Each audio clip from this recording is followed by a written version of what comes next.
bizim meydanlarımızda, caddelerde, sokaklarımızda.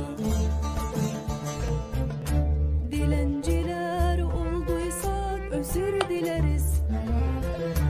Eğer sizin iş yerlerinizde, atölyelerde, tarlanızda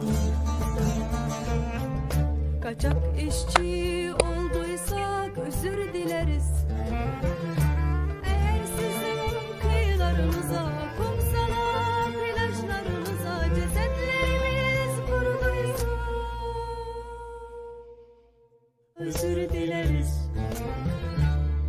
Şikayet edemem ben maazallah. Timsah gözyaşlarında boğulduk valla. Şikayet edemem ben maazallah. Timsah gözyaşlarında boğulduk valla. Ben bir mülteciyim.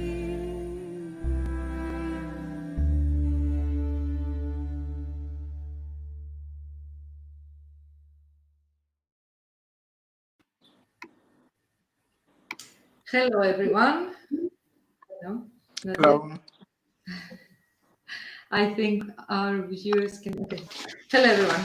So, with the occasion of the International Refugee Day and in the spirit of the international movement that has erupted from the US against the institutional racism and police brutality, today we are discussing with refugees, immigrants, foreign students all around the island.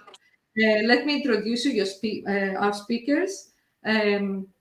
We will have Sharar Konour Tabrizi, an asylum seeker from Iran. Ester Beaty, who is here with us, the chairperson of the Federation of Filipino Organisation in Cyprus. Good afternoon. Bina Thapa is here, a former student from Nepal. Emmanuel Achiri, I hope I pronounce your name correctly. Hello, from VOIS. And Fezile Osum from the Refugee Rights Association in the north of Cyprus. So, as you can see, we have a different location today. We are here from Malcom X, where we can host our speakers from the migrant and the refugee community. So in the program today that will take a bit more than an hour, we are giving voice to the same the refugees, the foreign students and migrant workers, of which they are target the recent days from the far right and the far right rhetoric that both governments in North and South have adopted. First, we will speak with Sharar. Hello, Sharar. Hello, Athena, and hello, everyone. You are a refugee from Iran. Yes. Right.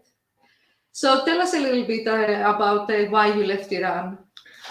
I am, as a 17 years political activist in the opposition, and also I am member of the minority religious, and in the religious dictatorship of Iran, the government have a problem with all thinking or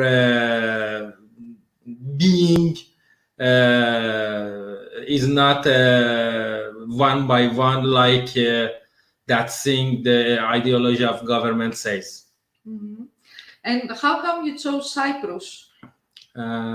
Cyprus is the first member of European Union and only member of European Union I can coming, because Iranian don't need the visa for go to Turkish, and I go to the Turkish, and the Turkish come that side, and that side come in the gate of the Green Line, and from gate I said my life in dangerous, and I need the asylum seeker. Mm-hmm. But tell us a little bit, if in case the Cyprus government, the Republic of Cyprus, sent you back to Iran, what will happen to you? Okay, first one thinking is the more than time torture and the problem, and in best situation after long time, many years, maybe more than 20 years prison, or maybe kill me. During the COVID pandemic, you were on hunger strike. Yes.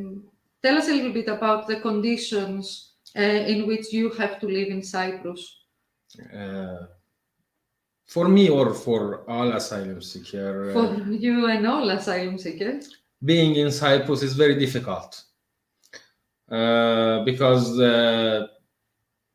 every process for asylum seeker is very slow, and in the law, just right in the law, asylum seekers can condition in the 11-12 work all like a slave, but not professional work. It's very bad situation work, but in reality, I don't see many asylum seeker. I don't see any asylum seeker have a legal work. The asylum seeker have a work are working the black work, and we have a problem with less salary. Is illegal. You have a black job. When you don't have a work, you don't enough money. The support the government is not enough for the life. For example, they pay 100 euro for the rent. You can't find any place in Nicosia or also in the village around the Nicosia for 100 euro. Or 500 euro pocket money. How can you manage your months with 55 euro? And 186 euro coupon for buy food and the hygiene is just a limited number market, a special market. They are all low quality and high price. Yes, I would like to repeat these numbers that you gave, because many of the racists in the south, they are greatly focusing on the money that the refugees take from welfare, and they are saying that they are the refugees, the asylum seekers are the reason that the state doesn't have money. So let's repeat a little bit. It's 100 euros for rent, is 186 in coupons, and 75 pocket money for you to survive. Yes. And as you said, the 186 has to go to specific shops that most of the times have bigger prices, I assume, and they try to exploit the situation. How is the situation? Which situation? With the coupon system. In the coupon system, I don't know exactly now how many. I think is 30, 40 shop in the small shop, not the supermarket, hypermarket. In the Nicosia, accept the coupon. And corner this system, we have the black market. You can, if you need money, you can change 186 coupon with 130 cash. Normally, these markets don't have a qualitative thing, and the price in this supermarket more than the many these markets more than the many supermarkets like Athenitis or Pop Life or like this. And many times they don't have need something to you need, because asylum seekers from many countries, this food is different. Many of this shop is Arabic shop, and another is the Cypriot shop. For asylum seekers from many countries, the problem, for example. I want to go to another issue with you, Sharar, because you were many times a victim of police violence and harassment. Yes. Tell us a little bit about this. if you do minimum protest in the governmental office, they first they are very fast call the police, and police arrest you with the violence, with the bad word, with the shot, sometimes with the physical violence, and with the racistic word. Many times the police officers, police said me, why you don't left my country, our country. And one time police officer straight told me, the fuck to Iran. Mm-hmm. But when you say protest in the government, what do you mean? You mean the welfare system, the welfare office, system, the health system, the asylum service system. Mm-hmm. So you said as well that sometimes it takes a lot of years to process your cases, and many argue now, because the issue is hot and they're discussing it in the news, that a fast examination of the cases of asylum seekers, it will be the solution. But my question would be, faster or better? What do you think about it? Both, faster and better. Better for asylum seeker and faster for asylum seeker and faster for the Cyprus. This is the reality. We have the many fake asylum seekers. Fake asylum seeker have a problem with the society. Mm-hmm. We must have a fair system and fast system. Mm-hmm. We will go to when the other categories of migrants or foreign people in Cyprus, they have the need to apply for asylum with the rest of our speakers. But I want to go a little bit now to the health system, because during COVID-19 in Kokino Trimithia, I'm sorry, one of the detention centers in the south, the asylum seekers were on hunger strike because they had people that had fever and they were not getting tested for coronavirus. In Menoya as well, there was one nurse that were found as a case of coronavirus, infected with coronavirus. However, they didn't test the rest of the refugees and the asylum seekers. How is the access? Do you have access to the health system, and what is provided? Generally, I say you after the change the health system in the Cyprus last week and last year, sorry. And make ESC system. No asylum seeker is not registered in the ESC. Asylum seeker very difficult can take medicine, they visited the doctor or anything need, or just in the governmental hospitals or polyclinic. Mm-hmm. But after the change the system, before all polyclinic have a pharmacy, have everything, you can very easily get an appointment, but no, everything is changed and very limited.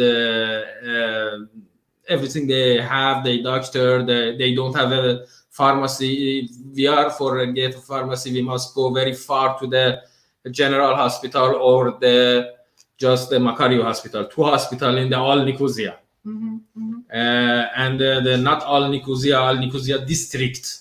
Mm-hmm. For example, people, asylum seeker living in the Troodos mountain, 75 kilometers far from here. Mm-hmm. For visit for give a medicine must come here. For mm-hmm. take a medicine for come here. Mm-hmm. And we're talking now with for the asylum seekers that they live outside of the detention centers, as you, that they are waiting for their cases to be examined for 1, 2, maybe 5 years. For the new refugees in Purnara, for example, it is reported that there are 700 people living in accommodation for 400 people. And even there, the state has not provided any facilities, especially now with the coronavirus situation. They only serve 4 showers and 14 toilets, which is inhuman. Yes, I see the Purnara camp because I was the volunteer in the another organization, and we working in the Purnara. And you told the number of the toilet and the bathroom, and my master told you this toilet and the bathroom is very worst. It's not quality. It's not clean. It's very dirty. Very dirty. Water waste coming the outside every time. And the next news I have in the Purnara for 3-4 days ago. 774 person in the Purnara, but Purnara maximum can accept 350. Mm-hmm. And Purnara is the short time camp for the design for 3 days, mm-hmm. and don't have a connex room, all is tent, mm-hmm. and use the bed, the military bed is not good for sleep, and very everyone knows Cyprus very hot and the humidity is very high. Mm-hmm. And another problem in Purnara, if you go to one night go to the general hospital, you can see Purnara have a very many big rats, and they are beat the people. They must send the people to the hospital, mm-hmm. and many insects in the Purnara, and dust. One cement factory near the Purnara and very near, mm-hmm. and all the dust of cement coming the Purnara. Mm-hmm. It's really inhuman, and especially they said that they make this facility to keep the people for 3 days. But finally, especially now that it's been more than a month that the Purnara is functioning, and more than 2 months, yes, and nothing is changing. I want to go now to Fezile Osum from the Excuse me, before you go, I must say, in the close the Purnara, the gall disease, in the Purnara is coming, is the skin, very bad skin disease. Mm-hmm. Yeah, however, this was in the news as well. However, they said this disease is very treatable now with medication and cleaning facilities, and it seems that the government doesn't want, in reality, to help these people and actually make it either accessible to the NGOs for being visited and helping with their rights, or for these people to go out and live in the rest of Cyprus. I want to go, however, to Fezile Osum, and maybe if we have more time afterwards, we can discuss more about Purnara from the Refugee Rights Association in the north. I want to ask. Hello. So I would like to ask you, how many refugees are there in the north? So we don't have an asylum system that is run by the authorities here. We only have UNHCR protection given in very exceptional conditions in accordance with the international protection needs. So we have a number of total persons that is not more than 100 people right now.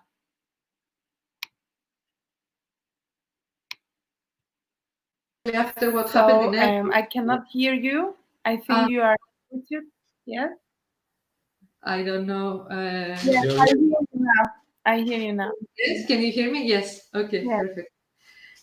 So the nationalists, especially after what happened in Evros, in the northern borders between Turkey and Greece, they spread the fear in Cyprus, in the Republic of Cyprus, that the Turkish government is sending refugees to the south by the thousands. What do you have to say about that? Is it similar to your experience there? No, actually, this situation has a lot of dimensions, and I think for one to make such a comment, I think it's very misleading, because it triggers racism, and also it triggers the tension between the communities in Cyprus as well. The reality is, I believe, is far different than that. The fact that, yes, we had a lot of Syrians coming to northern part of Cyprus in recent years is firstly because the Syrian conflicts have not ended. And the sources that Syrians were flowing mostly to Lebanon and Turkey have been ruined, and they are not there anymore. So the living conditions there in Turkey and Lebanon is not suitable for asylum seekers or refugees from Syria anymore. This has been realized by the people. In Turkey, for instance, in the applications that were coming to our association, in Turkey we hear even complaints about that the authorities don't even register Syrians anymore. They just force them to live irregularly and actually encourage them to leave Turkey and go back to Syria or any other country. So there's a population still in Syria, the civilians, and these people have to run away. And when we look at the situation, it has been going on for many years right now, since 2012. And yes, some of them have already managed to escape to Turkey, to Lebanon, and to European countries. But unfortunately, there are still many people there, and they have to run away. And Cyprus was standing as a solution for most of the people, which is the closest destination, and also an EU state that I'm talking about, the Republic of Cyprus. And the sources are better and much more compared to the situation in Turkey or Lebanon, in which they are not even being given the opportunity most of the times to register themselves, and they are being excluded from most of their basic rights. So under these conditions, in the past few years, we've seen that people try to come to Republic of Cyprus through the north as well, yes, because they cannot go to Europe because of the visa regulations. But in the north, until last year in June, there was no visa regulation for Syrians, like many other nationalities, because of the fact that the state in the north is not recognized internationally. We don't have a pre-visa regulation for most of the nationalities, except two: the Armenians and Nigerians. These are the ones who were required by law to receive a pre-visa. And last year, actually, on the day of the Refugee Rights Day, so almost 1 year before, the ministers here in the north decided to also have a pre-visa regulation for Syrians. But before that, a Syrian could actually come to northern part of Cyprus without any visa requirements. So they could actually go on a plane from Lebanon or Beirut, for instance. That was most of the time the case, from Beirut, or from Istanbul, Adana, from different cities in Turkey. So they could actually come here legally. And if you're a Syrian right now, it's very limited. The legal journeys that you can make right now, or regular journeys, I can say, is very, very limited, because you are not granted visa, or you're not being accepted by most of the countries that is close to you, or in Europe or any other countries. So yes, Cyprus, northern part of Cyprus, had this kind of an opportunity for most of the people, and these people were choosing one of the safest and cheapest way for themselves and their families and their children. So I don't see anything wrong or anything unacceptable about this. And I knew about this argument that has been going on for many months right now, especially last summer, when there was an increase in the Syrian asylum seekers. The authorities in the south were they were telling it continuously, but I don't see why they were unexpecting Syrians anyway. Mm-hmm. I don't see the logic behind it. I mean, the situation in Turkey and Lebanon is obvious. And these people will take the chance that is the safest and the cheapest for themselves to actually travel. And North Cyprus was an opportunity. And what we were doing when a Syrian, for instance, would come, because we don't have an asylum system that is operated by the state, and then the law, the asylum law in the north, we, like civil society organizations like us, we are the UNHCR's implementing partner in the north. We were going to the borders, to the airports and to the ports to make interviews with people who have international protection needs and claims. And we are sending these applications to UNHCR, and they do the assessments for protection needs. And what we were doing when it's in the case of the Syrians, for instance, if they are granted protection and they want to go to the Republic of Cyprus to the south, we were assisting their crossings to have access to proper asylum services and systems. And most of them had relatives in the south anyway, because there is a big Syrian community in the south, and most of them had very close relatives anyway. That is also another factor why they choose Cyprus too, because there's already a very big Syrian community, and yeah, it's much safer for them to come to their relatives at the end, to people that they know and they trust. So this is what we were doing. But what happened is that because of the increase and because of the tensions, that the authorities in the Republic were always telling us that this is an operation run by the Turkey to change the demographics of the south, which is nonsense. And because of the complaints in the north as well, that many Syrians are coming, and the airport, there were many people, many Syrians in the airports, and the detention center in the airport was very problematic, very inhumane and everything. So our authorities decided to have the visa regulation, and the Republic of Cyprus had limited the applications, the asylum applications from the Green Line. So, and when these two have happened, the numbers, the regular arrivals of Syrians have fallen rapidly. So this has a lot of dimensions, I believe. I mean, I can say, and it's not only that Turkey is sending people. It's far different than the reality, I think.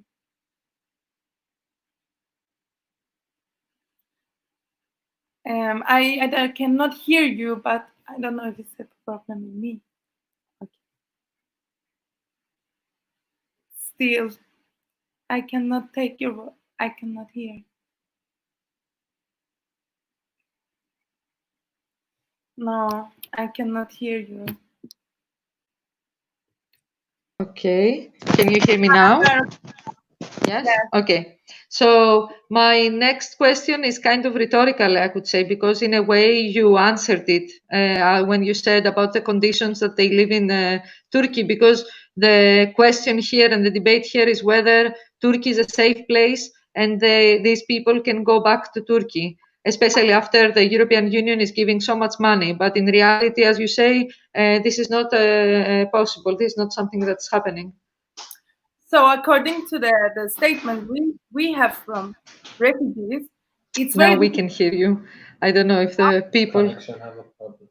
Do you hear me now? Okay. Connection have the error.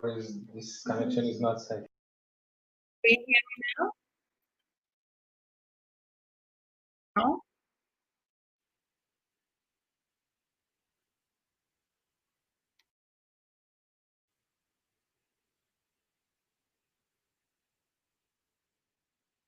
Do you hear?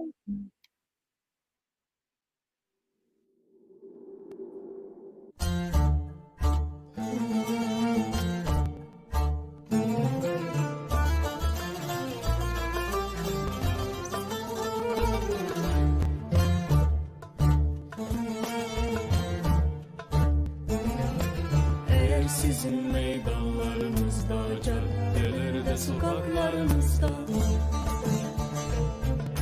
dilenciler olduysak özür dileriz. Eğer sizin iş yerlerinizde, atölyelerde, tarlanızda kaçak işçi olduysak özür dileriz.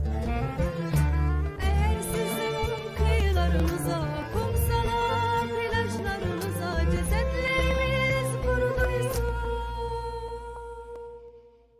özür dileriz.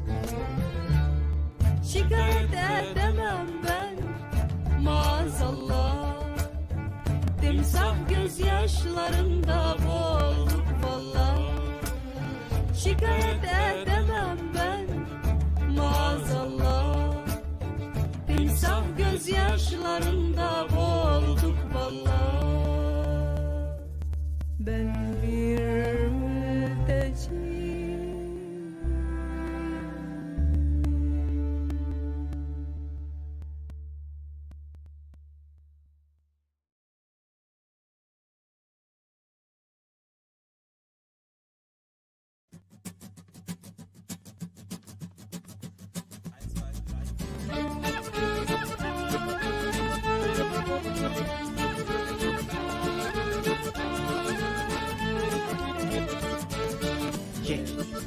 Seccar, molla kısa dök bir çay.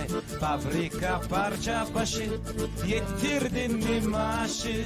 Ev içi görülmez emek, sigorta yok, yol ve yemek. Ne liberal zamanlar, burada herkes bırakar. Burada herkes bırakar. Yek seccar, ne yerim ne yenim dar. Ev kira sokak bizim, değil benim krizim. İşsizdir tüm çalışanlar, mavi beyaz ne farkın var? Hakimiyse yasalar, yıkılsın bir yasalar. Yıkılsın bir yasalar. Yıkılsın bir yasalar. Yıkılsın piyasalar.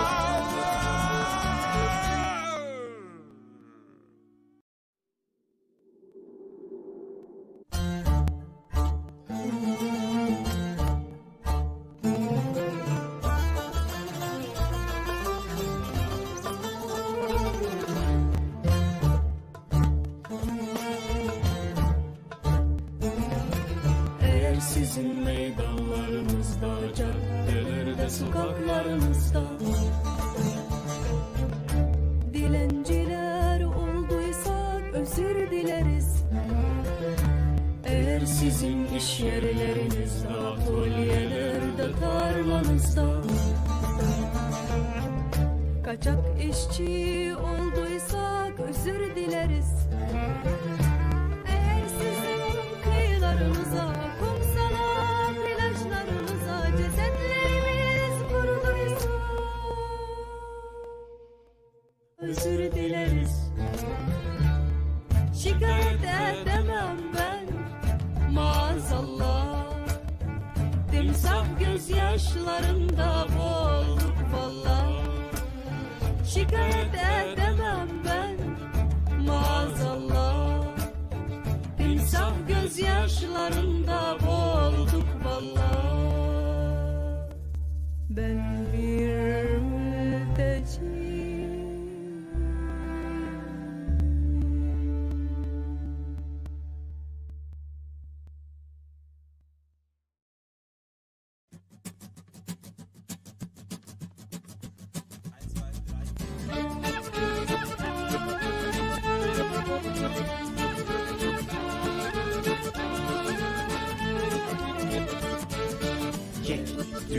Seccar, molla kısa dök bir çay. Fabrika parça başı, yettirdin mi maaşı? Ev içi görülmez emek, sigorta yok, yol ve yemek. Ne liberal zamanlar, burada herkes bırakar. Burada herkes bırakar. Yek seccar, ne yerim ne yenim dar. Ev kira sokak bizim, değil benim krizim. İşsizdir tüm çalışanlar, mavi beyaz ne farkın var? Hakimiyse yasalar, yıkılsın bir yasalar. Yıkılsın bir yasalar. Yıkılsın bir yasalar. Yıkılsın piyasalar.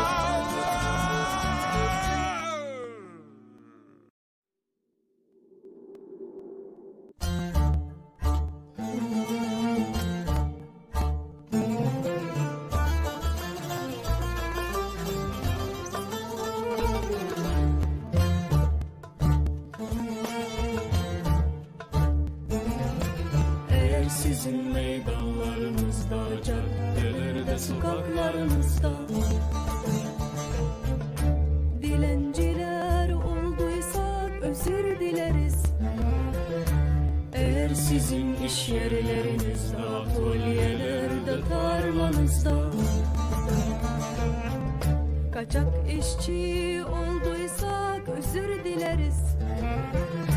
Eğer sizin kıyılarımıza, kumsala, plajlarımıza cesetlerimiz kuruduysa özür dileriz. Şikayet edemem ben maazallah. Timsah gözyaşlarında boğulduk valla. Şikayet edemem ben maazallah. Timsah gözyaşlarında boğulduk valla. Ben bir mülteciyim.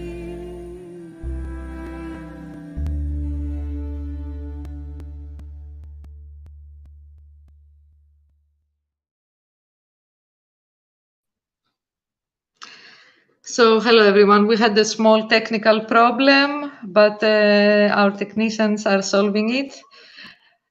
So we can continue the discussion with Fezile from the Refugee Association, if she's still with us. Yes. Hello, Fezile.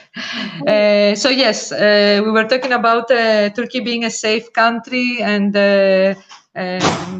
if people could go back there. Mm-hmm. Or if they could survive there, actually, which you already answered that. So,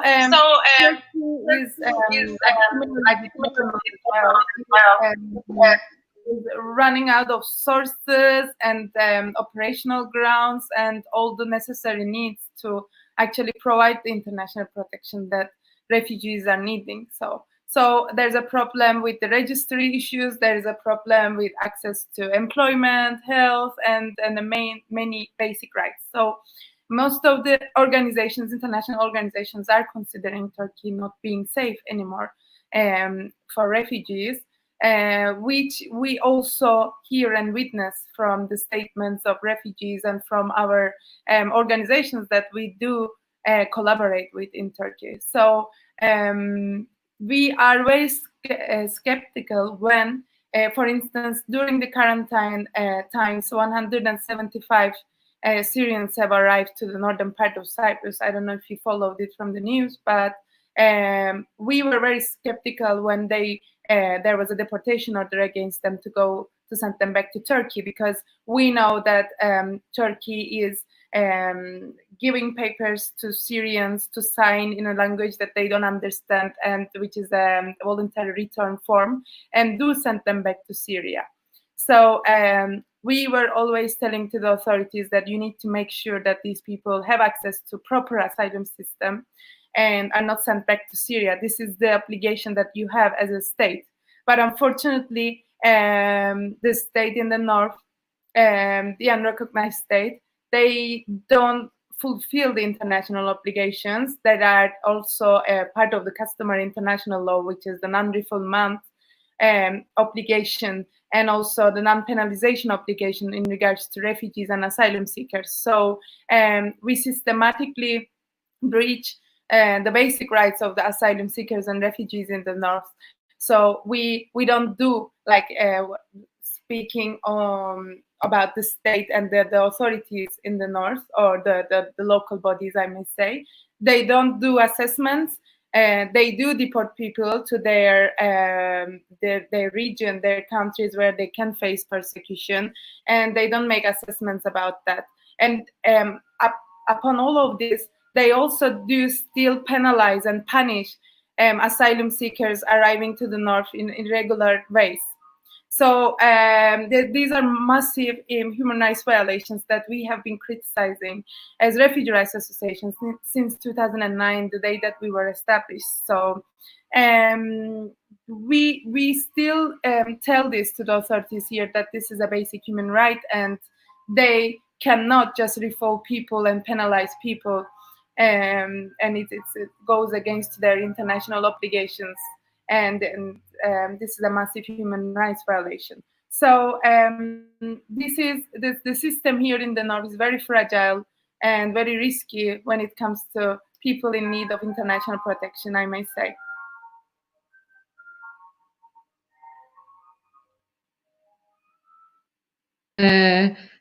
Technical problems, but I think we have solved them.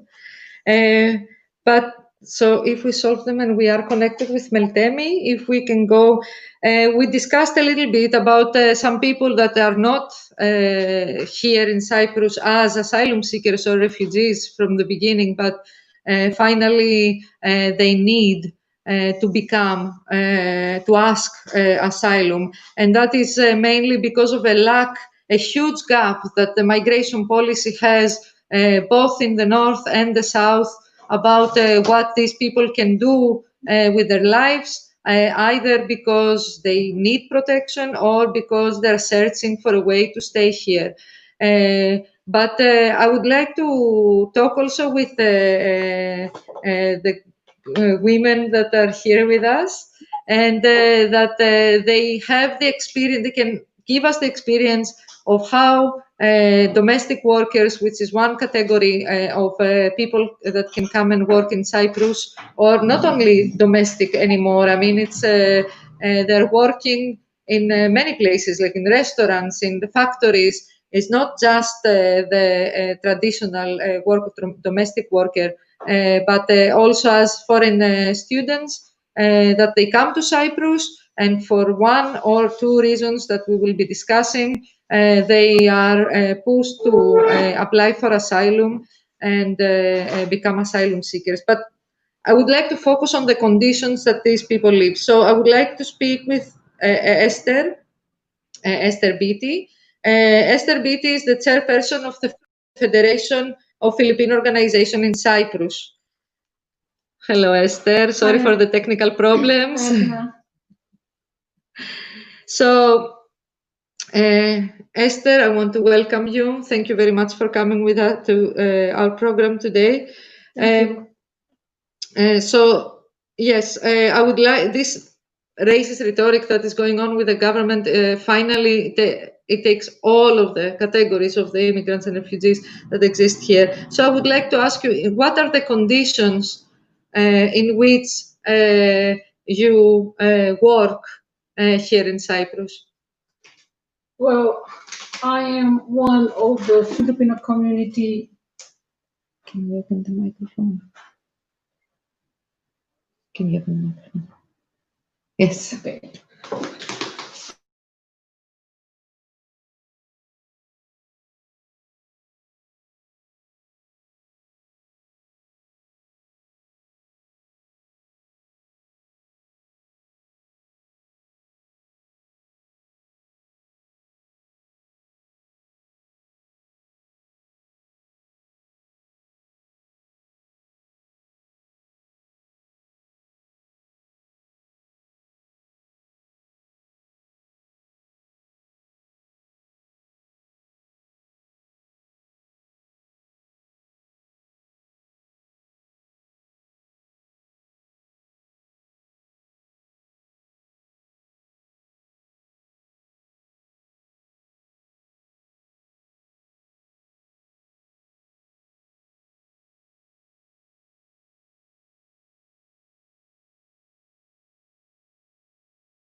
sizin meydanlarınızda, caddelerde, sokaklarınızda. Dilenciler olduysak özür dileriz. Eğer sizin iş yerlerinizde, atölyelerde, tarlanızda kaçak işçi olduysak özür dileriz.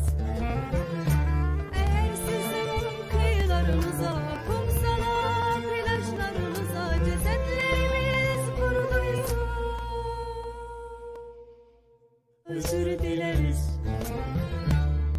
Şikayet edemem ben maazallah. Timsah gözyaşlarında boğulduk valla. Şikayet edemem ben maazallah.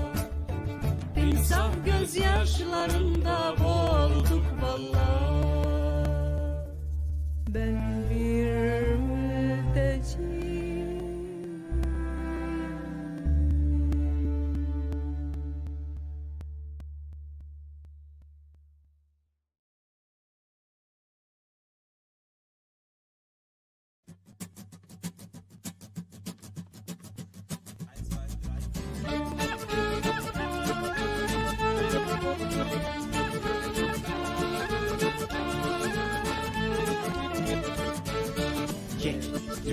Seccar, molla kısa dök bir çay.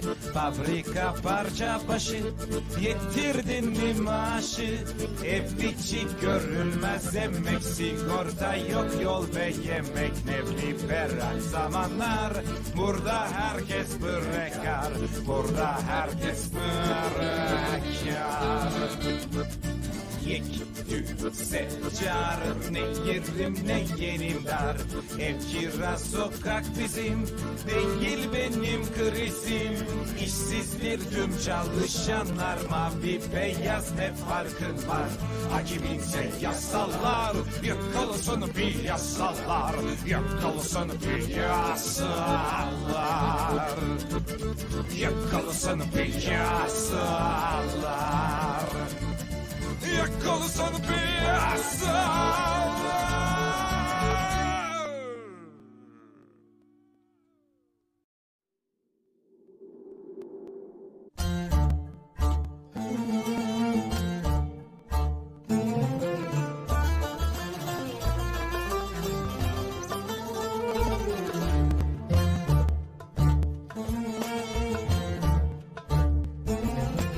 Eğer sizin meydanlarınızda, caddelerde, sokaklarınızda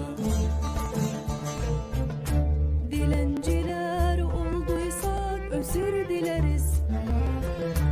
Eğer sizin iş yerlerinizde, atölyelerde, tarlanızda kaçak işçi olduysak özür dileriz. Eğer sizin kıyılarınıza, kumsala, plajlarınıza cesetlerimiz vuruluysa özür dileriz. Şikayet edemem ben maazallah. Timsah gözyaşlarında boğulduk valla. Şikayet edemem ben maazallah. Timsah gözyaşlarında boğulduk valla. Ben bir mülteci.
iş yerlerinizde, atölyelerde, tarlanızda.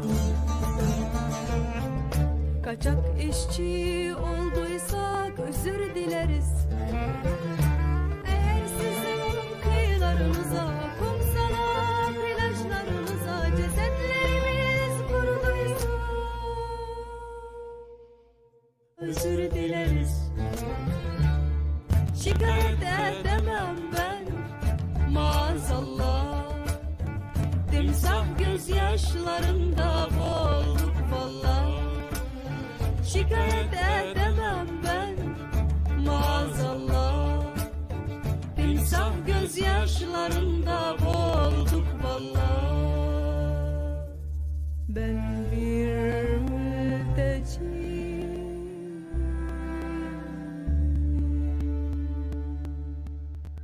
Oh, come on. Huh. We have some slight technical issues, but I think we have solved them now. Let's see. So, can we have the other connection for Esther to talk to us, or shall I move the camera there? Yes, we have it. Perfect. Okay.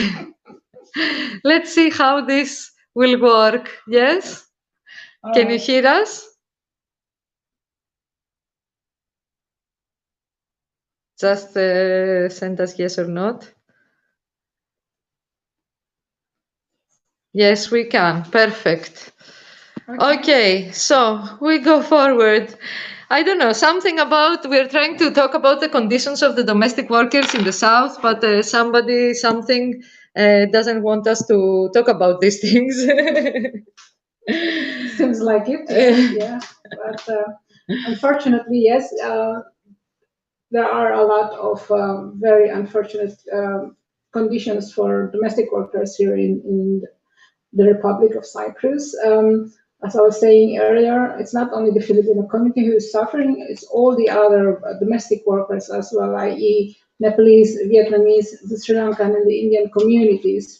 I mean, what I have been telling is that if these workers are treated nicely, they will not complain about working the long hours, but most of the time they are treated like slave, like a second-class citizen. It's just because they are from Asia, they are subjected to a very inhumane condition, and food as well. You know, I mean, how can you expect an Asian person to eat just bread and fasulia and bhaji? They are not used to this kind of food. And as I've been saying, if they are treated nicely, they will not run away from their employers, hence to seek another employer or to become illegal or to apply for an asylum status. Mm-hmm. So basically, what needs to be done is just the employer should really also abide by the what's written in the contract. Mm-hmm. The salary is already very, very low, with a gross salary of 460, which is set by the government. And if you have taken away 25% of that one for the food and accommodation and the social insurance contribution and the GESI contributions, the domestic worker is left with 309 euro per month. Exactly. I mean, we see it's an unbelievable institutional racism as well, the issue of the gross salary. Imagine that for the Cypriots or the Europeans, well, let's say for Cypriots actually, because maybe that's another reality that we have to discuss in another program. The minimum wage would be 750, 800 euros, but for you, the minimum wage would be, as you said, up to 460. Gross. Yeah. And in some ways, at least the Filipino community are in some aspect a bit lucky, because our government have made the regulations that the net salary for a Filipino domestic worker should be 400 euro. Mm-hmm. And they won't be able to leave the Philippines if in the contract it says less than 400 euro as the net salary. Net salary, yes. So the gross salary for that one is 595. It's still very, very low, you know. So that's why most of these girls work part-time on a Saturday or on Sunday during their day off to supplement their income, because they need to send money back to their families in the Philippines and to pay off the debts that they borrowed to come out of the country. You know, because they pay a lot of money. It's likewise to the Nepalese community, where they have to pay thousands of euros for them to leave the country. You know, and this is just benefiting the agents here in Cyprus, as well as in the host and the origin countries. Exactly. How much do they have to pay the agents in order to come here? It depends.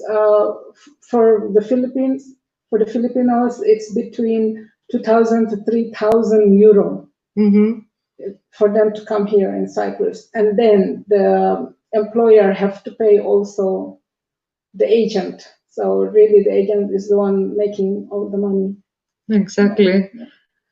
But some of the domestic workers are not domestic anymore. They are allowed to stay outside, and then the employer has the obligation to pay for the rent or to pay something for the rent. How does it they work? are still domestic workers, but the employers opt out for them to live outside the house. In this case, the employer must pay for the accommodation and for the transportation and for the food. Hence, the gross salary is 595, because they have to cover the food and the accommodation there. Again, however, not enough to survive in Cyprus, isn't it? Yeah. And we see phenomena like during the coronavirus pandemic, we saw phenomena of 12 workers that were working in a bakery and were found positive infected of coronavirus, and their boss unfortunately blamed them for not keeping the social distance. However, they were living in the accommodation that their boss gave it to them. So it was not possible for them to be able to live in a house of 1 or 2 bedrooms and to live separately. I was told that in one accommodation, there will be about 20 people living in it, 5 people in one room.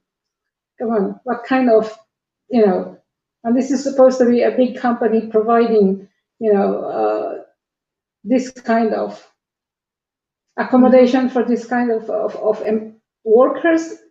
I mean, it's really exploitation, you know, it's just pure exploitation on the part of the workers, trying to save for accommodation. These people are working long hours, you know, and again, as you said, they are blaming them for being infected because they are not doing the social distancing. But how can they do that if they are living 5 people in one room, 20 people in one flat? It's just ridiculous. It's just terrible. It is. Can I ask you something? When you come to Cyprus, what is the what does the agent tell you that you will come and find? I mean, what is the conditions that they are describing of work, of living conditions, etc.? Well, obviously, they are telling sweet things to the applicants before they come to Cyprus, because it's written in the contract that they are working only for 7 hours. So they tell them you're only working for 7 hours. You will be working only for one house. But then when they come here, the worker find themselves working with the extended family of the employer. Basically, sometimes they are working twice a week with the daughter, twice a week with the mother, or something like that. You know, basically they are sharing them with just the 400 salary. And then they are still expected to work in their employer when they go back to the house of their employer. This is the biggest problem. So this difference between what is promised and what is not, it's borderline trafficking, isn't it? And we saw many women that are desperate for getting something extra in order to support themselves and their families back home. Some years ago, the issue of prostitution around Solomon Square was in the news, describing it from the side of the poor old man that was trying to find a companion. However, it's a very big problem, and many women are being victims of sexual harassment because of this mentality that's being created that many foreign women are also prostitutes. That's how they are being described. Labeled, yes, labeled, exactly. Unfortunately, yes. Last year also we saw racism and sexism from the police resulting to women that needed this something extra of being victims of a racist and sexist killer, Metaxas. 6 women, 2 children, unfortunately found just only when they were brutally murdered and left in the suitcases in Mitsero. What was your, when you heard the news, what was your response? What do you think about this situation? Obviously, we were very, very shocked to hear. We know that they have been missing, these 3 Filipinos and the child of one of the Filipino there. They have been reported to the police. We know that they have been missing. The police just keeps on saying, oh, they ran to the north side. What can we do? They ran to the north side. So that's the easiest answer that they always give. Mm-hmm. They went to the other side. They went to the occupied area until that time that they found the first body in Mitsero mine shaft. Then suddenly the police, started working, trying to find all the missing women. It's just ridiculous. Mm-hmm. After even that thing happened, after a year, nothing has changed really from the police behavior. They are still behaving like how they behaved before this serial killer existed in Cyprus. Mm-hmm. They are still, what can I say? Yeah, of course. And in that way, the women that are becoming victims of sexual harassment in the houses that they are working, it's very difficult for them to report it. And that's why they find the easy way to leave the house and mainly live illegally or partly applying for asylum, isn't it? Definitely. I have an experience just last month of trying to help one Filipina who was a victim of domestic violence. Mm-hmm. She called the police. The police came. The husband talked to the police. He told them, "No, nothing wrong. She wanted to commit suicide." The police left, and she was bruised on her shoulder and her knees, and in the end, she went to the police station, and police in the police station told her, "Go to the doctor and get a medical examination there." But the police went to the house. Mm-hmm. They didn't believe her that she's a victim of domestic violence. Mm-hmm. Mm-hmm. And this is during the pandemic, the lockdown period. How did the domestic workers survive during the pandemic period? Well, we as the Filipino community are very resilient. We helped one another during this period. We knew that the lockdown was about to happen, and so we started doing some fundraising to buy foods in order to help those really vulnerable people, because there are a lot of Filipinos who are not able to go to their work because of the lockdown, because of the strict measures that the government has imposed to everybody. So what we have done is basically gathered the foods, donations, and we were delivering foods on the doorsteps of the Filipinos, not only Filipinos, other communities as well. Those who come to us and help to get some food, we did that. We delivered it on their doorsteps so that they will not get into trouble with the police, and we did that every single day for almost 3 months until the lockdown finished. We did not get any help from the government at all. Those workers who were not able to go to work. The employers did not pay their salaries. They tried to get they tried to apply for that financial help that the government have offered to Cypriots and other European citizens who were working, skilled workers. But for the domestic workers, it seems like they did not include them to this kind of financial assistance. Until this day, some have applied for it, but nothing happened. So can you imagine, for 2.5 months or almost 3 months, some workers did not get any salary from their employers, did not get any help from the government, although they have been religiously paying also for their social insurance like everybody else. So where are all those contributions from the social insurance going? You know, I mean, it's supposed to be for everybody. They are milking the foreign workers for all the social insurance, but they are not giving them any benefit. Same with the GESI. They are obliged to pay for GESI, but they are making it so difficult for domestic workers to register in GESI. There are only very few who are registered in GESI right now because of the ridiculous system that they are imposing. Unless you go to GESI with your employer, it's very difficult to register. And this they have to do something about this one, because, as I said, all these domestic workers are paying every single month for the social insurance and for this GESI. They need to give them back what they are paying.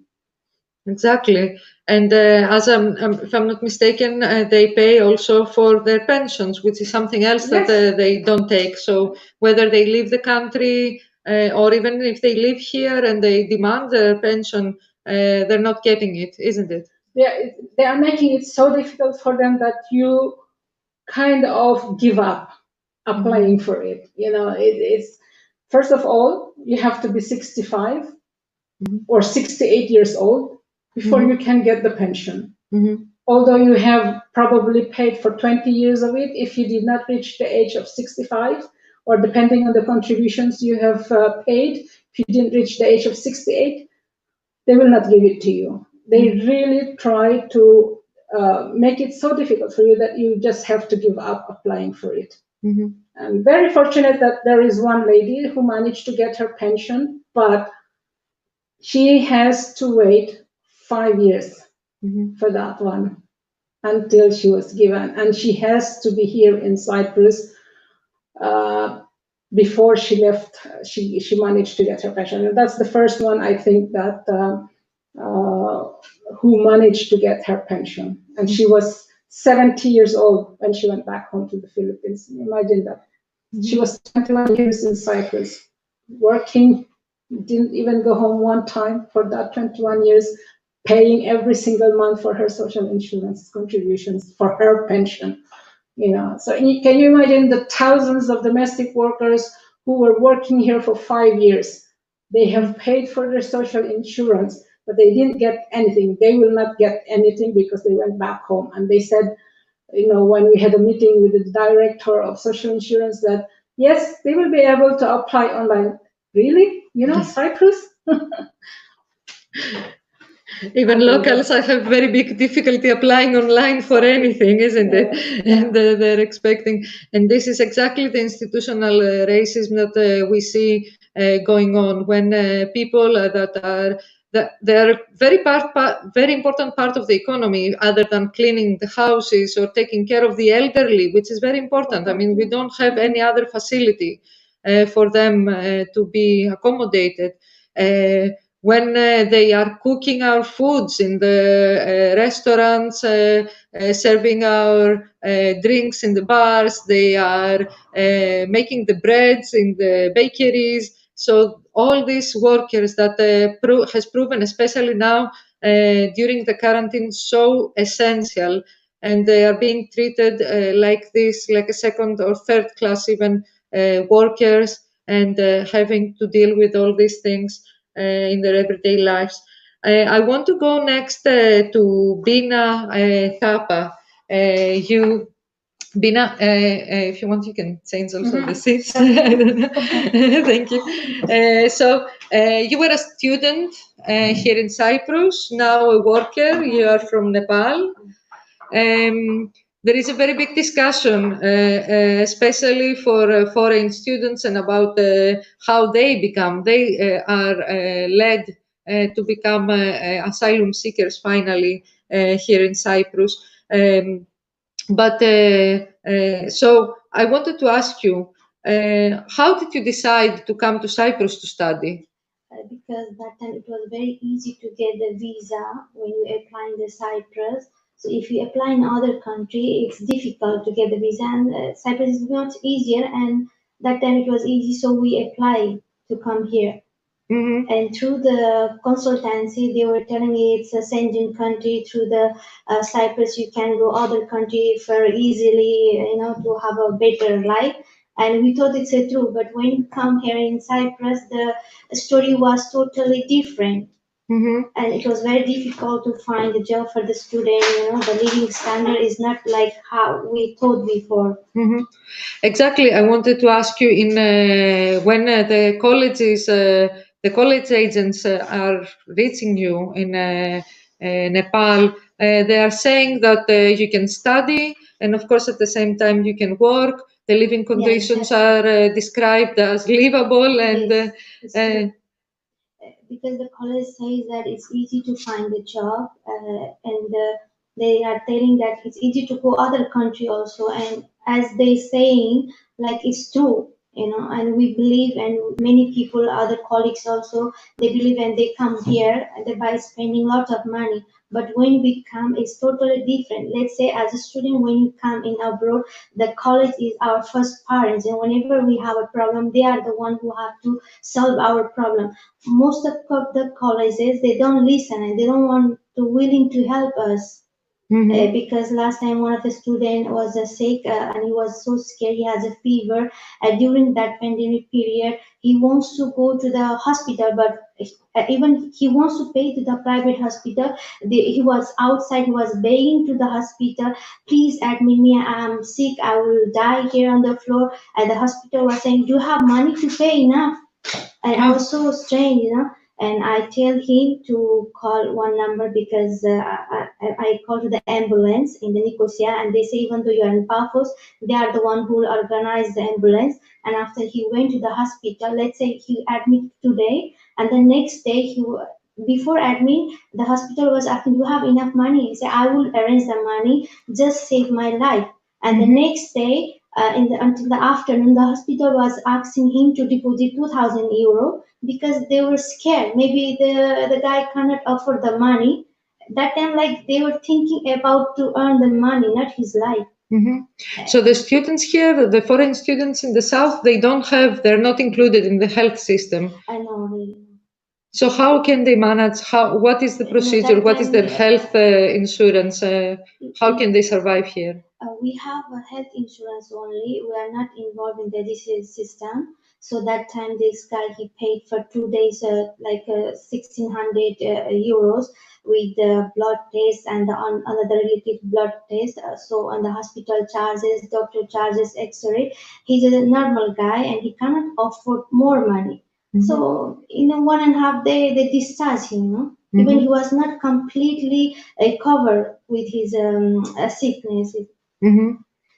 And I guess if I'm not mistaken, the colleges allow the students to work 24 hours per week in order to support themselves. But this will mean that they have to pay the fees, they have to pay their accommodation, of course, food to survive, etc. By law, they are providing 24 hours. Students are allowed to find the work or to work, but it's very difficult to find the work. I think in this topic, this college, the state, or Ministry of Education has to take the responsibility, before they come here. Because when they are in their country, the colleges, it's very easy to find a job. Don't worry. But we never know what is the truth or what is the behind the story. So someone has to take the responsibility for the student in order to provide the job, not to pay all their college fees, just to survive until they finish their education, until they have their certificate on their hand. because I guess many of them, they take a loan or they have another arrangement in their because, countries in order to pay for the fees, isn't my country it? is not like developed country like other, because many people from my country who come in Cyprus for a better education, they are from the middle class, and from some people they come from the village side. So obviously from the village side or middle class people, they have to take the loans and they put their house in a bank and they come in Cyprus because they have a dream to support their family also. But unfortunately, no one can get the job easily here, and their dreams is like in the middle stop, you know. Mm-hmm. And of course, when they don't have that, they cannot fulfill their obligations to the colleges. Like if they are delaying for 1 or 2 days their fees, they have to stay here either illegally or they have to find another way, and that's how they lead to become asylum seekers, isn't it? I gathered the information because before the pandemic, before you are late to register in the college, let's say 1 or 2 days, the college don't accept your fees to in order to register because you are late for 2 days. Let's say the college, they cannot help them for 2 days, so they can register for the next semester. It was the before the pandemic. Now the colleges, they are helping in a way that even though they are not paying the money or clearing their due or without registering, they are allowing them to give the exam, but in other side they are forcing them to pay the money as soon as possible. Mm-hmm. So this is an issue. I mean, so what would you say that has to be changed in order for these problems to be fixed? I think for the international student, the government or the college has to make one plan in order to find a job for them, because it will be the great opportunity for them to meet with other people and to exchange their view in a comfortable environment. So in the future they can gain some knowledge, which is helpful for their future, not like in a way just to earn the money. Every student, they are looking for a positive action, not the negative reaction. I don't know why this is very problematic. I'm telling this because I saw the reaction of the student. Obviously, it would be difficult to fulfill their demands and to their wish, but the education sector, they can make a proper planning for them to solve their problem, to support to the international student. Of course, people need every people they need in all the aspects, but unification is the powerful, is better to come out. So we have to find a way how we can solve their problem. I know the student, they come for education only during the pandemic period, because I was calling Red Cross and NGO charities, and the answer was okay, Caritas, even their student, they help Caritas.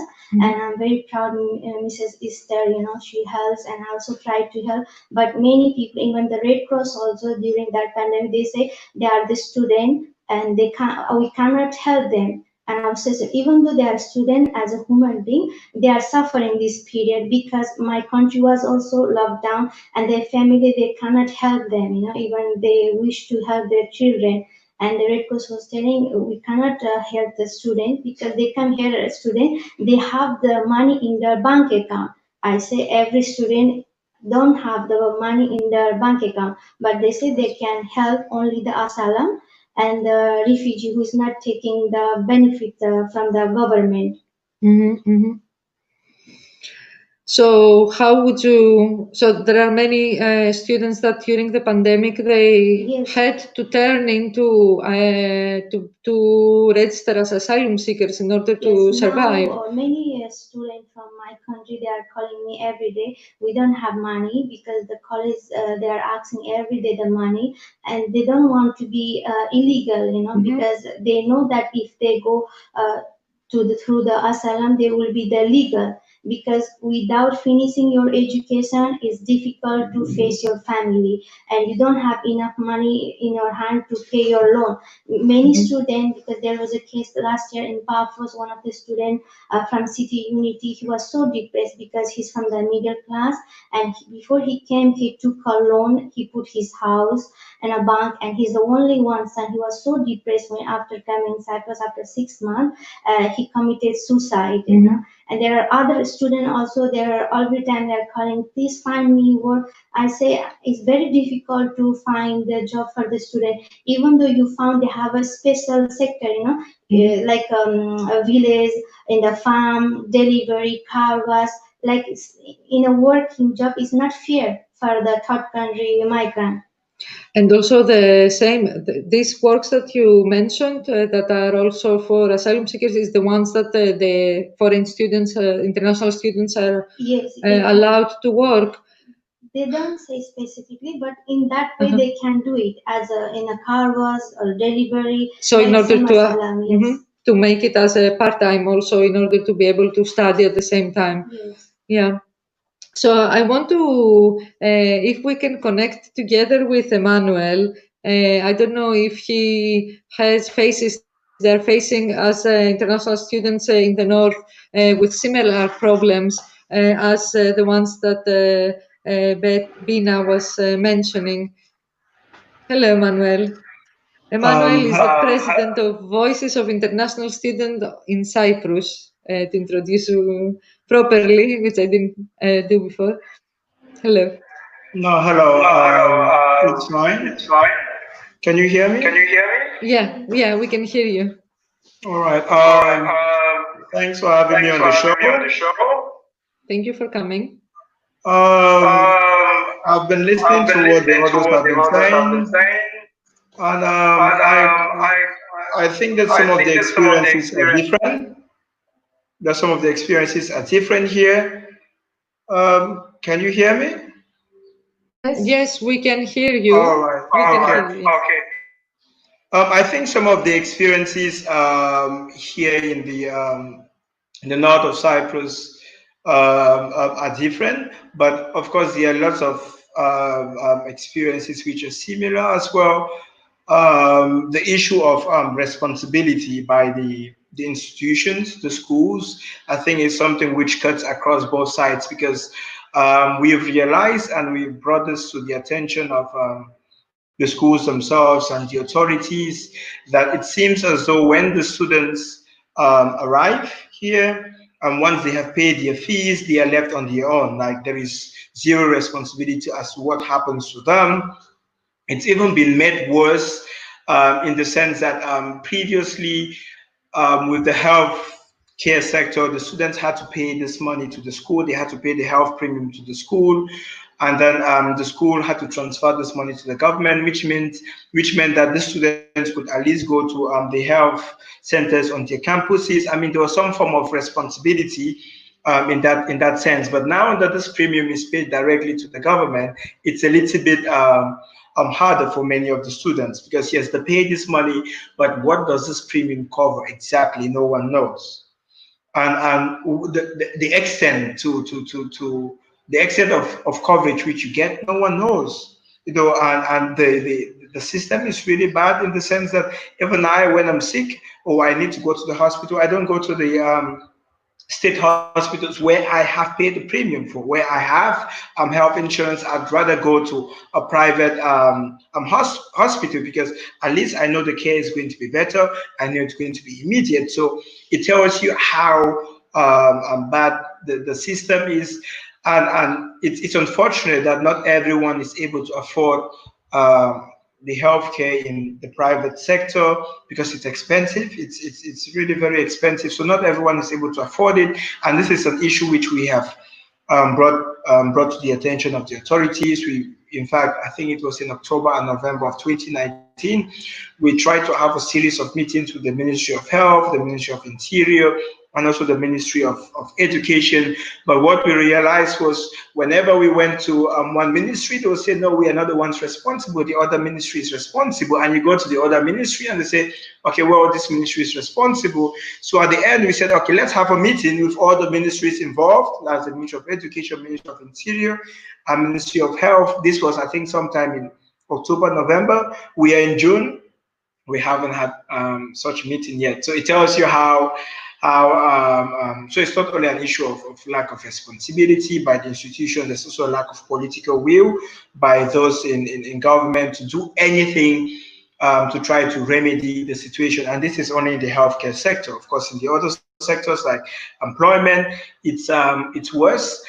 And I'll explain why I say it's worse. It's because, okay, according to the rules, a foreign student here in the north of Cyprus could get a student work permit, which would enable you to work 4 hours per day. You get like almost half of the minimum wage for that.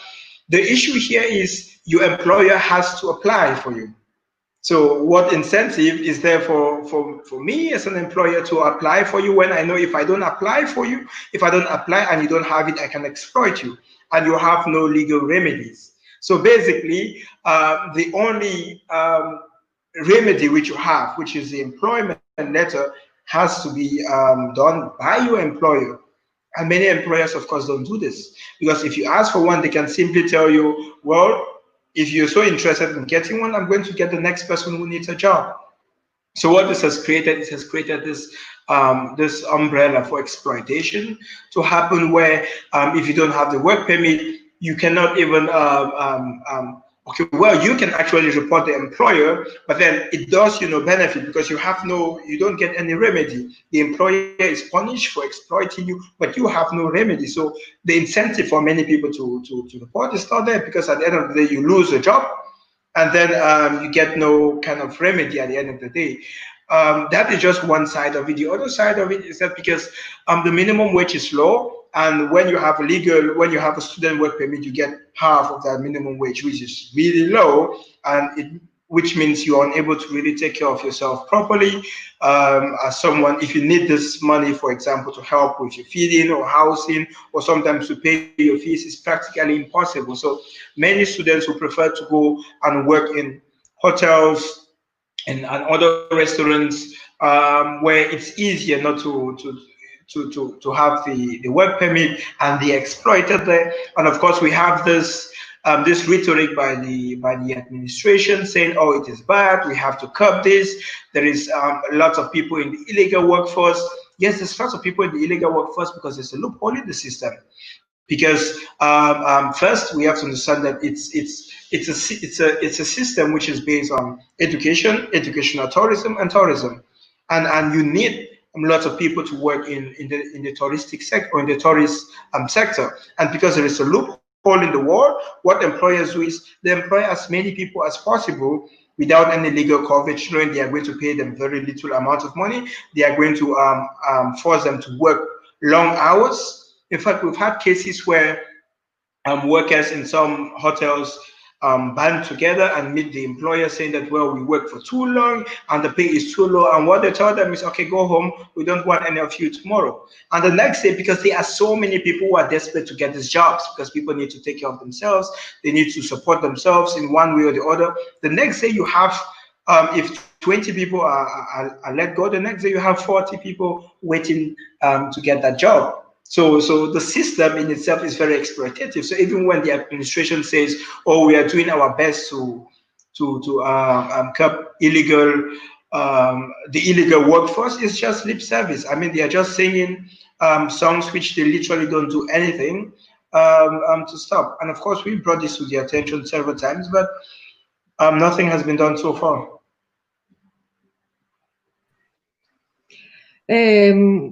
Last week you did a demonstration, if I am not wrong, on the 12th of June. You connected your issues with the international now movement of the Black Lives Matter.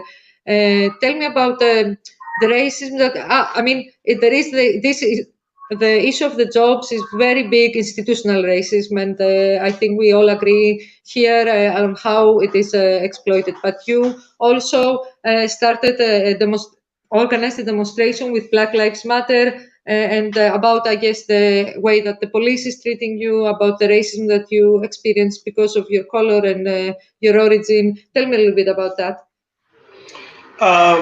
Well, often when we talk of the Black Lives Matter, people prefer to associate this just to the United States. So the argument is always, well, there is no racism here. Or sometimes, when we say, okay, well, we have done surveys which show that there is racism here,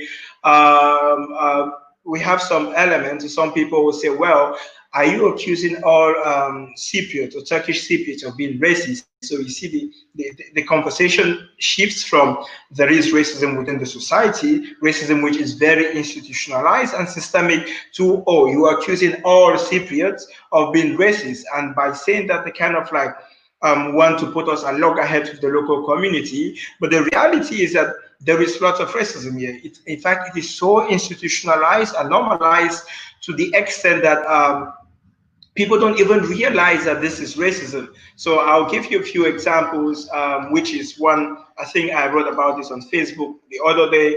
There is a progressive or so-called progressive newspaper, which is called Africa.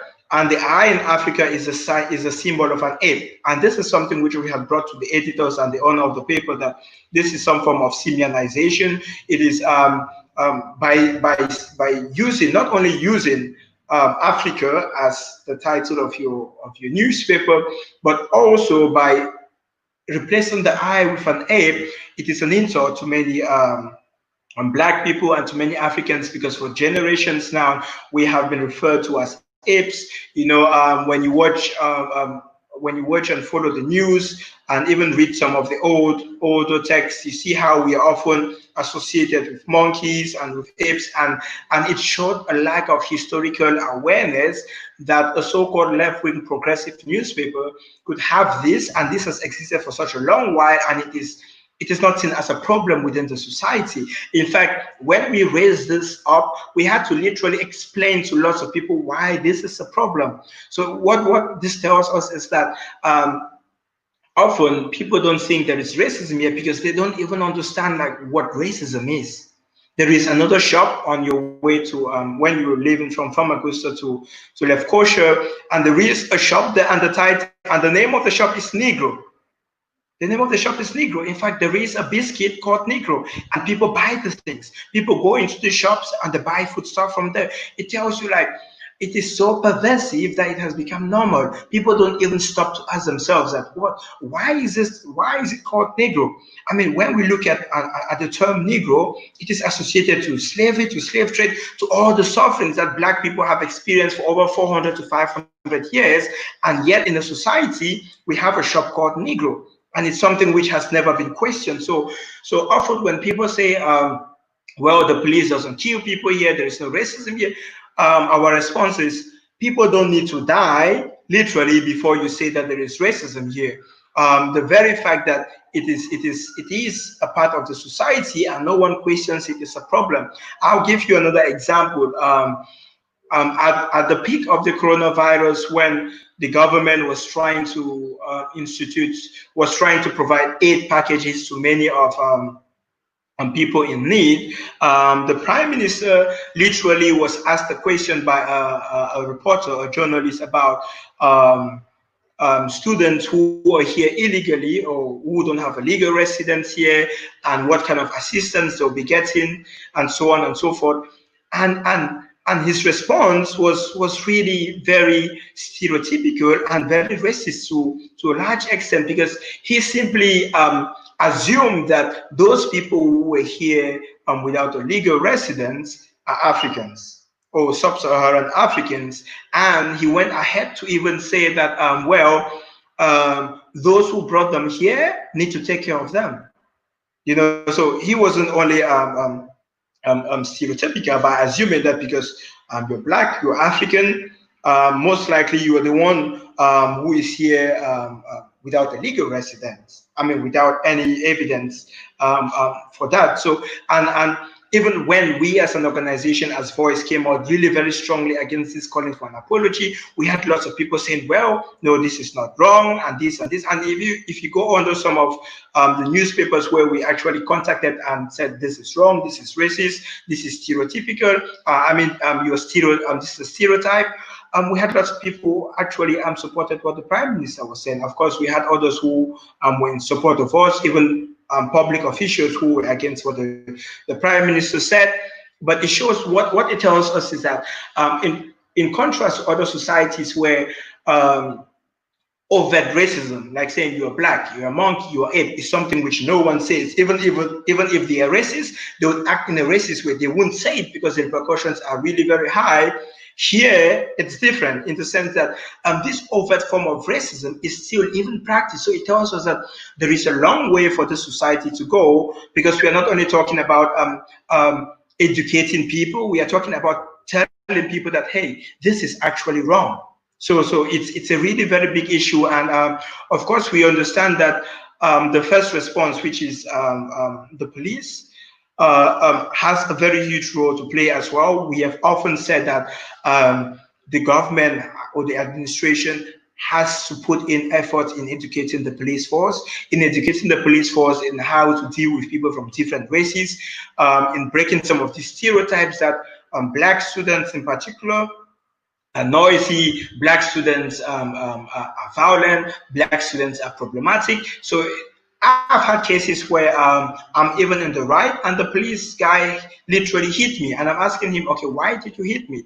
And he has no excuse. The assumption is just that, okay, because I'm black, it means I'm the one who is at fault. So it tells you a lot about this issue. And you know how some of these stereotypes work as well is that who is a police officer more likely to stop at a traffic sign, or traffic officer more likely to stop? A black student, because the assumption is, well, we are problematic, we are troublesome. And so it is a real problem in the society. And that is why with the unfortunate and gruesome murder of George Floyd in the United States, and all of the discussion and the conversation which has come out of this, we decided to seize this opportunity as well to remind, because we realized during that period, we saw many of the universities tweeting and typing hashtag Black Lives Matter, and we had even public officials, and we decided that, okay, this is actually an opportunity for us to remind everyone that, hey guys, you're talking about racism in the United States, you're talking about the gruesome murder of George Floyd, which we all support, we all say, okay, this is wrong, but what about racism here? What about the racism which happens within the universities and outside of the universities? And of course, we knew there was going to be a lot of pushback. So what we did was, as soon as we started our campaign, we did a survey and the survey, we had a respondent pool of over 500 students, and over 88.2% said they had been a victim of racism. Here, and over 50% said they had been a victim of this both on and off campus. And we had over 19.7% of these respondents who said they had suffered from one form of racism or the other from the police institution. Over 30% said they had been a victim of this in their houses. Others said in restaurants, in shops. So what our survey simply did was that it justified our initial stance that, hey, we need to look inward, we need to look at our society, we need to look at the Turkish Cypriot society and ask ourselves that how are we treating those black students who are here?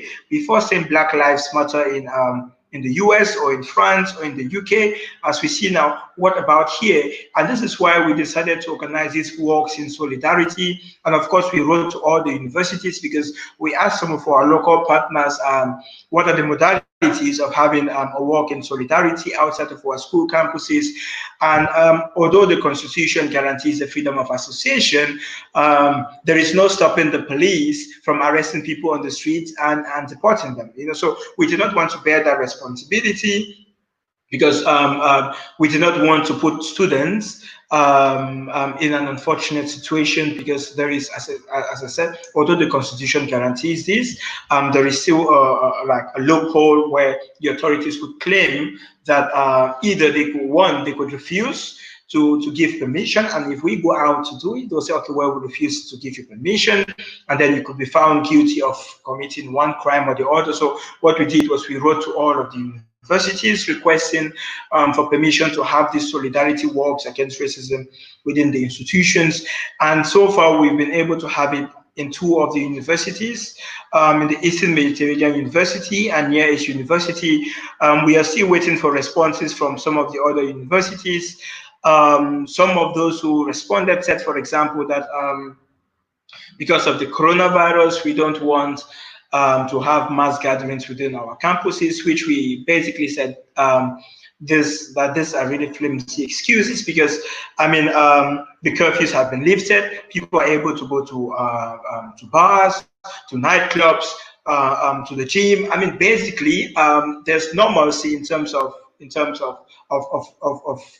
how people interact within society. So you cannot, as an institution, say that, well, we don't want a gathering within our campus because of the coronavirus. Well, these students are gathering outside of the school campuses every day. So it was just some of the universities use the coronavirus as an excuse not to want to allow those solidarity walks to happen within the campuses.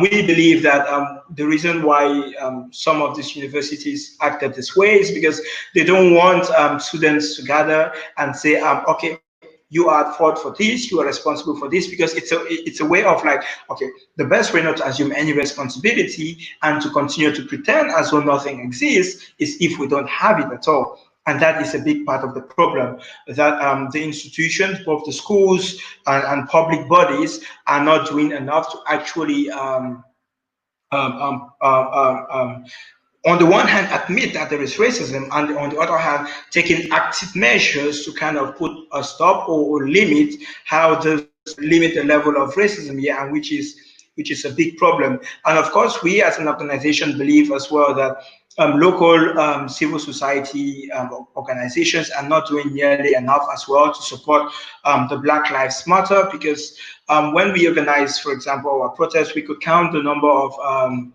I think apart from Queer Cyprus, we didn't see any representation from any of the other civil society organizations during our protests, and which for us was quite surprising, because we believe that this is a human rights issue, and as civil society organizations, we need to stand together in when it comes to this kind of issues, which are as serious as racism.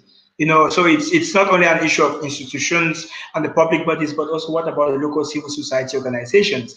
What are we doing to support the Black Lives Movement? You know, so it's kind of like that's kind of like a general picture about where we are now. Especially when, as you say, many students at some point they become workers, they stay in Cyprus, either because they don't continue their jobs, their studies, or even when they finish. I guess some of them, they stay in Cyprus afterwards to work and to live, isn't it? And there are Black people living in Cyprus either way. There is a generation of old Black people in Cyprus that left from the colonial times, and there is racism, and there is an attitude towards them that is not helping and needs a lot of solidarity to fight for their rights. I wanted to touch a controversial issue, as I touched it with the other friends and comrades that are here in the discussion today, about the students that are being turned into asylum seekers, and whether they are crossing the line, the green line, in order to do that. Because as you were saying before, the conditions of staying and continuing the studies in the north is equally difficult as the international students have here as well. And at some point, they reach a level that they find the only way to stay in the island. I don't know, it's a question, to cross the green line and come and apply for asylum. It's a question for you. I cannot answer this.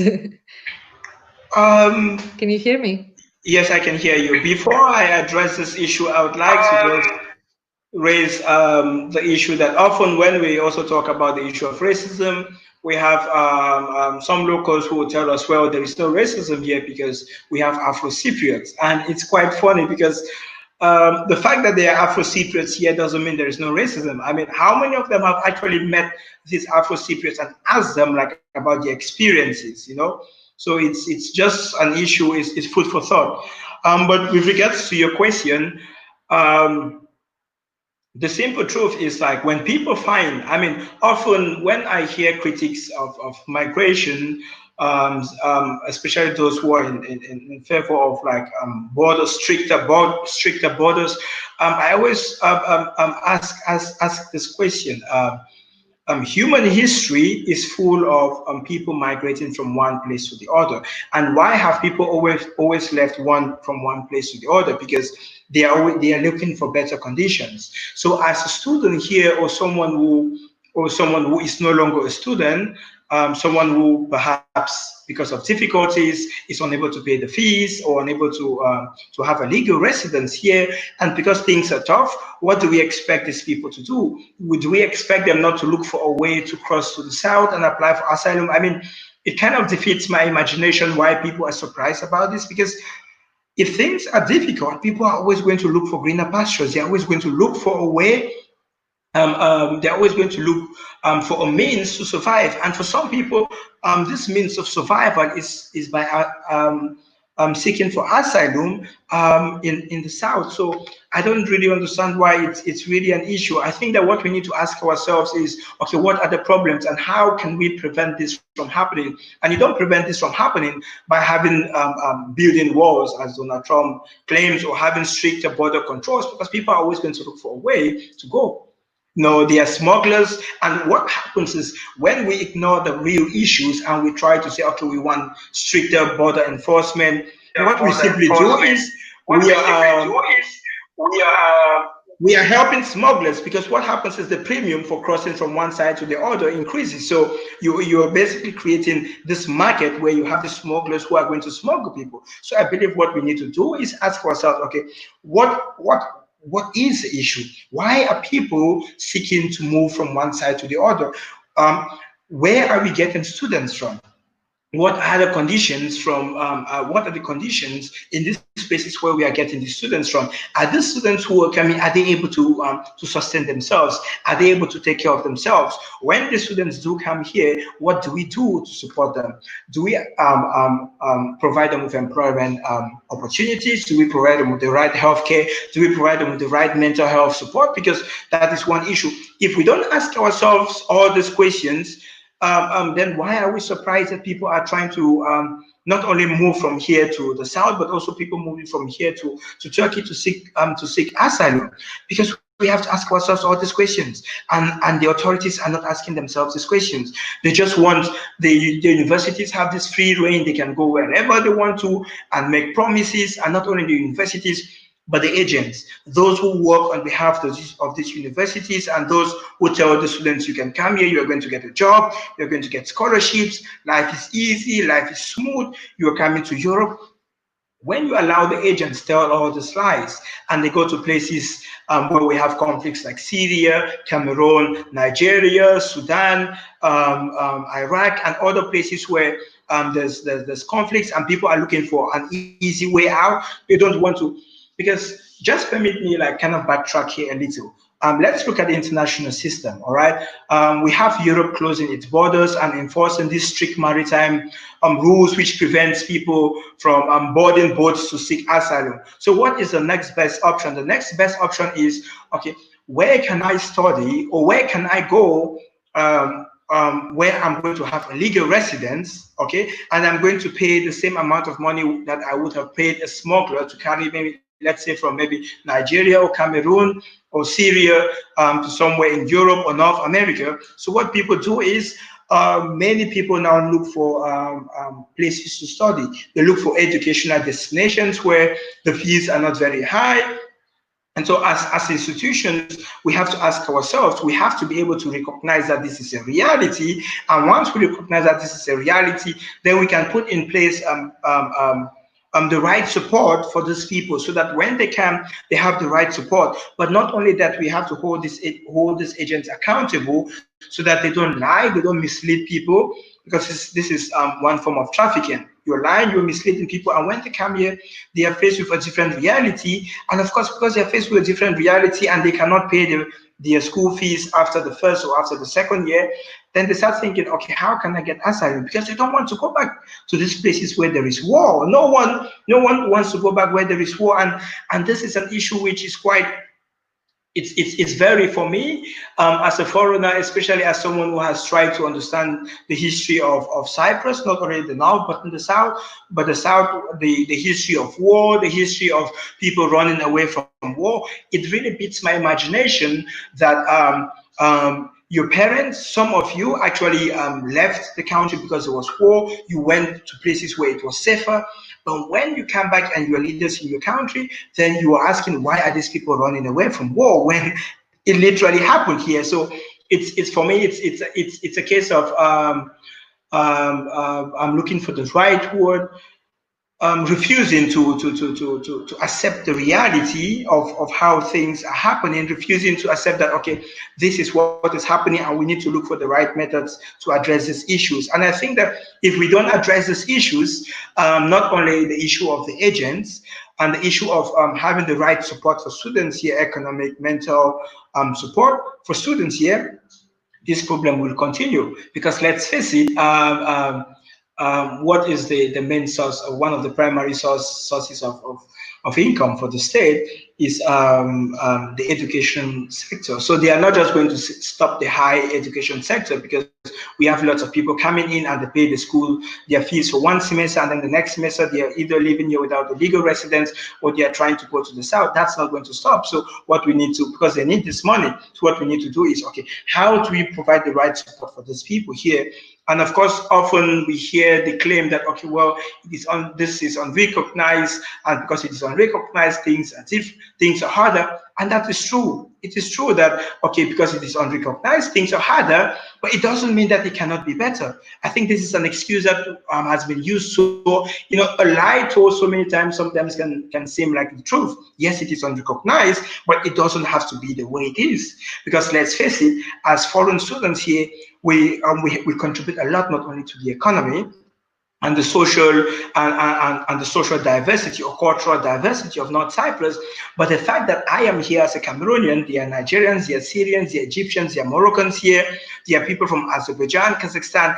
Our embassies have to deal directly with these schools, and this is a tacit form of recognition. So we can't keep on saying that, well, we can deal with these embassies because we want the students to come here, but when the students come here, we say, okay, well, it is not recognized, so there is no way for us to provide some kind of remedy to the situation. So I think that it's something which the authorities, the civil society organizations, and even ourselves as foreign students, we need to have an honest conversation about it. And once we have an honest conversation about this and admit where we are wrong, even as foreign students, because I know there are many students as well who act as agents and who lie to bring people here. So I'm not saying that only the institutions and the administration is responsible, but as foreign students as well, we are responsible for perpetuating the system. So we need to have an honest conversation as parties. And once we have this honest conversation and identify what the problems are, then we can start looking for the solutions. But until then, it's going to continue happening, and there's literally nothing that can be done to stop it, to be honest. No matter how you try to enforce border rules or penalize people who cross to the south, someone who is hungry and doesn't have a place to stay and literally sees that, okay, well, there is nothing life has to offer for me. You think the person is scared of being arrested by the border patrol or taken to court? The person is not scared. What is the alternative? The alternative is not having a place to stay or dying of hunger. So these rules basically are ineffective because the reality is worse. And I think as a society, if we don't recognize that, then we are going to continue having one and the same problems, and it's only going to get worse. Because if we see in many parts of the Middle East and in Africa, and even now increasingly in Eastern Europe and Asia, and even in Western Europe, we are having this failure of democracy, and this failure of democracy, which comes with lack of good governance and conflicts within states. Eventually, we are going to have more movement. not only from Africa and the Middle East and Asia, but from also Latin America and from many other places. And if we don't start fixing the problems now, it's only going to get worse. And when it gets worse, what happens? Society collapses. So we have to actually start addressing these issues now, rather than ignoring them and pretending that they don't exist. Pretending that racism doesn't exist doesn't solve the problem. Pretending that we don't have an issue in terms of trafficking, human trafficking, it's not a problem. Pretending that the institutions are not doing anything to support the students is not a problem. Pretending that the government is not holding the police and the judiciary responsible doesn't make this disappear. Pretending that okay, no, that's not pretense.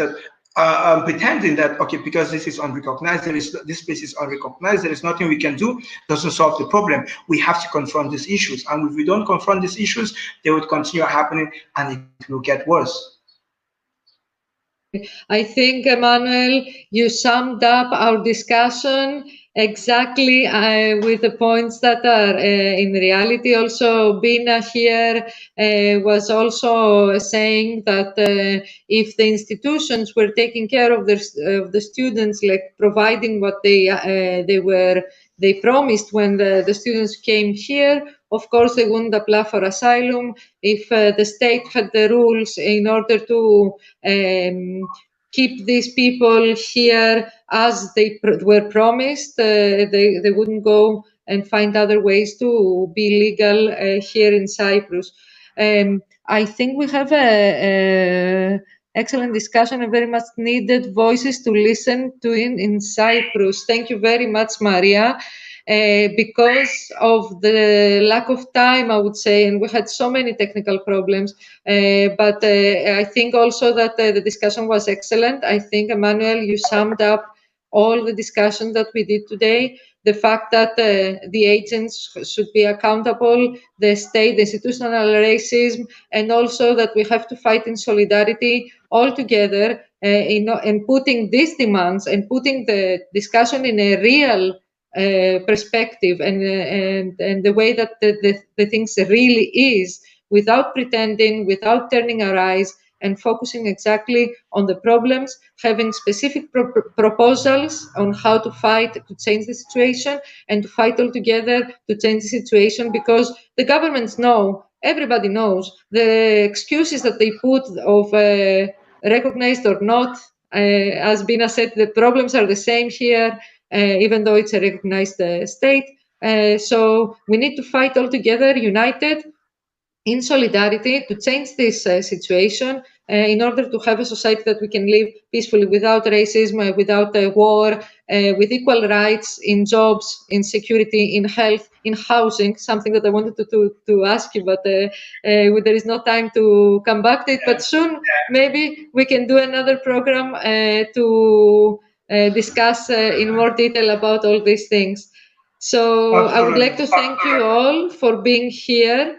I want to just say that in the South, we are organizing a protest on Friday together with trade unions and parties of the left and organizations that are fighting for human rights and migrant organizations, student organizations, etc. We are organizing at 6 o'clock in Eleftheria Square a protest. And there were a couple of more organized, and we hope that more will be organized also in the north. And when the checkpoints are open, or through a struggle to open the checkpoints, we can all unite and fight all together again, as we did before. Thank you very much for coming. I don't know if there are any comments that you would like or any questions that you would like to ask each other.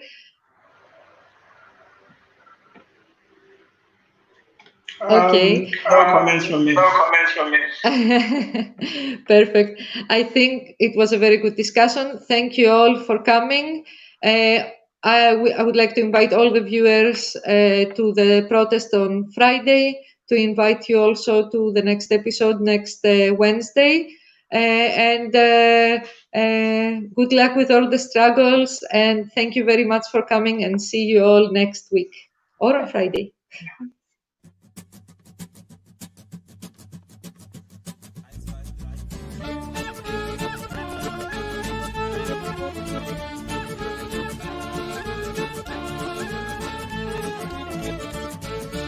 Kek, düğün, seccar, molla kısa dök bir çay.